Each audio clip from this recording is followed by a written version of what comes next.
Mohon perhatian, Wakil Presiden Republik Indonesia tiba di tempat acara. Hadirin dimohon berdiri.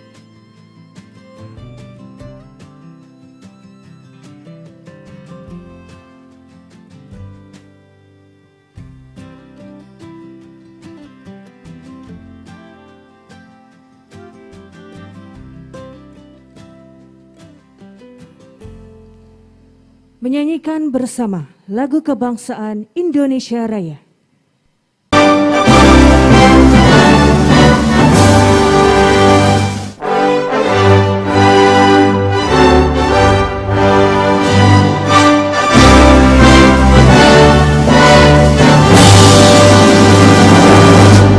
Hadirin disilakan duduk kembali. Hari ini, Kamis 18 Februari 2021, kita dapat berkumpul bersama pada acara peresmian Sentra Kreasi Asistensi Rehabilitasi Sosial atau Atensi. Sekali lagi boleh berikan aplaus yang paling meriah untuk kita semua. Bismillahirrahmanirrahim. Assalamualaikum warahmatullahi wabarakatuh. Sampurasun. Puji syukur kita panjatkan kehadirat Allah Subhanahu wa Ta'ala.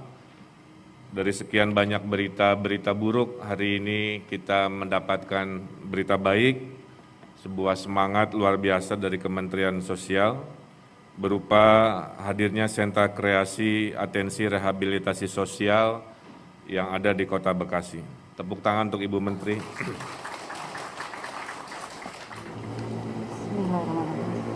Assalamualaikum warahmatullahi wabarakatuh. Salah satu dampak sosial yang terjadi adalah banyaknya masyarakat kehilangan kesempatan bekerja dan tempat tinggalnya. Karena itu kami mencoba memberikan dengan membuat rusunawa untuk tempat tinggal para pemulung dan tunawisma serta membuka lapangan kerja melalui sentra kreasi atensi. Kami mempunyai kurang lebih 41 balai yang tersebar di Indonesia.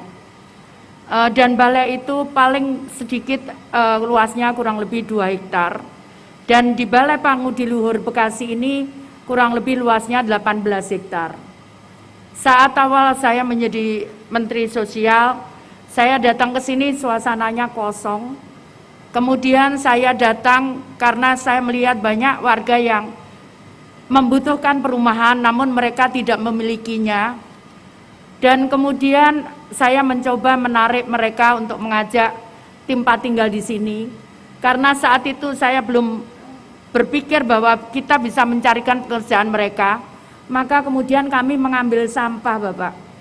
Jadi sampah beberapa kementerian kami ambil, kita bawa di sini dan kemudian warga pemulung ini memilah dan kemudian menjadikan sampah juga untuk karya-karya yang produktif. Irfan Syah. Selanjutnya, penerima kartu ATM atensi ke penerima manfaat Balai Karya Pangudi Luhur, Saudara Ari Kurniawan dan Saudari Nur Hasanah. Saya mengapresiasi inisiatif Kementerian Sosial yang mengembangkan sentra kreasi atensi bagi eks pemulung dan tunawisma. Terima kasih Bu Menteri.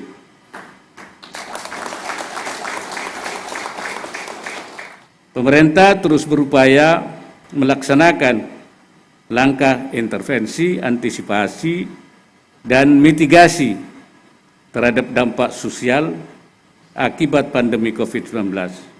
Dimohon kepada Menteri Sosial dan Gubernur Jawa Barat untuk dapat mendampingi penekanan tombol. Sama-sama dimulai dari hitungan ketiga. Apakah sudah siap Bapak Ibu? Baik, kita akan mulai dari hitungan ketiga.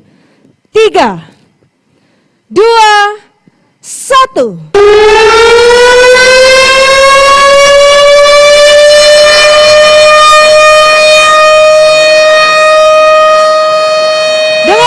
Sentra Kreasi Atensi telah diresmikan. Sekali lagi boleh berikan tepuk tangan yang paling meriah untuk kita semua. Upaya-upaya ini dalam rangka penanggulangan kemiskinan. Kemiskinan itu tidak hanya oleh berupa bansos saja, tapi yang lebih utama adalah bagaimana memberdayakan mereka melalui upaya-upaya kreatif dan inovatif yang memang terukur, artinya sesuai dengan kemampuan mereka dengan cara-cara yang konstruktif. Saya lihat upaya yang dilakukan Bu Menteri ini salah satu model yang terus bisa dikembangkan. Saya kira itu.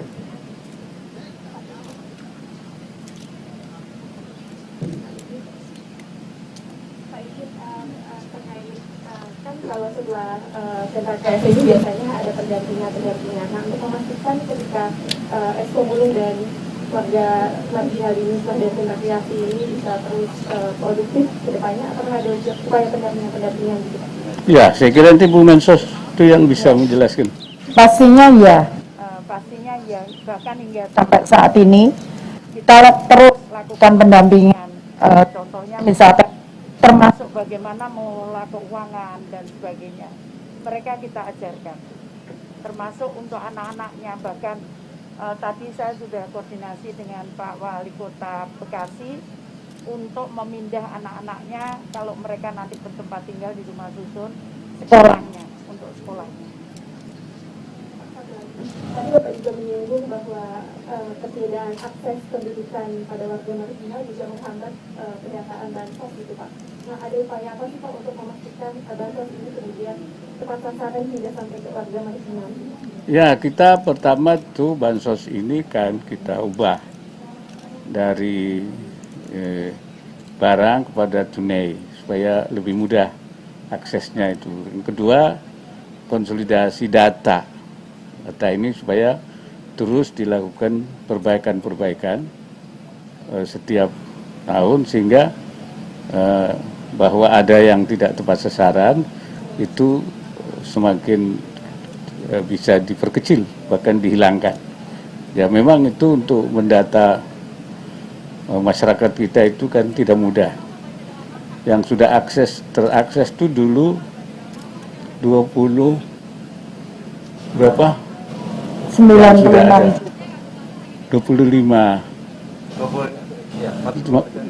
40% ya yang sudah itu sudah, tapi dengan adanya pandemi ini kemudian bertambah sehingga perlu adanya updating, perbaikan lagi. Pak, satu lagi agak keluar sedikit bahwa Bapak kan ini agenda pertama Bapak setelah divaksin gitu Pak.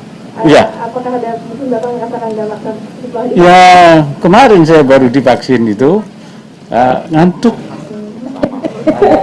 Bagaimana Pak Gubernur? Ngantuk ya. Katanya Pak Gubernur 3 hari ngantuknya itu. Nah, itu aja dampaknya. Yang lainnya nggak ada. Alhamdulillah baik semua. Makanya saya bilang ya kepada yang menula-menula, mari kita supaya vaksin. Karena kita kan ingin mengejar ya herd immunity, kekebalan imunitas kelompok masyarakat. Itu kan harus dicapai 70%. 182 juta kalau tidak salah itu. Nah, jadi ini ada dua hal, jumlahnya yang harus dikejar, kemudian kecepatannya juga. Jangan sampai yang ini sudah harus kembali divaksin lagi. Berapa lama vaksin itu? 9 hari setelah vaksin kedua, Bukan. antibodinya penuh.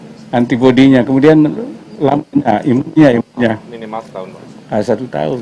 Jadi kita harapkan nanti kecepatannya ini bisa terkejar, supaya jangan sampai ini sudah harus divaksin lagi, ini belum tercapai. Saya kan sudah bilang, kalau ke pandangan agama itu wajib kifayah, fardu kifayah. Fardu kifayah itu kalau belum tercapai, ya apa yang mesti dicapai, itu dosanya belum hilang. Sampai dengan 182 juta itu baru gugur. Jadi kepada umat saya ajak untuk memenuhi kewajibannya itu. Termasuk yang sudah sepuh, saya sudah memulai yang tua-tua. Saya bilang orang-orang yang sebangsa dengan saya. Saya kira itu. Pak, vaksinasi juga kan disebut hingga bulan Ramadan tetap divaksin gitu. Kalau menurut Bapak seperti apa, Pak? Nggak apa-apa. Ya, karena itu bukan masuk dari lubang. Kalau dari lubang hidung, dari mulut, itu kali ini kan enggak. Ya, makasih.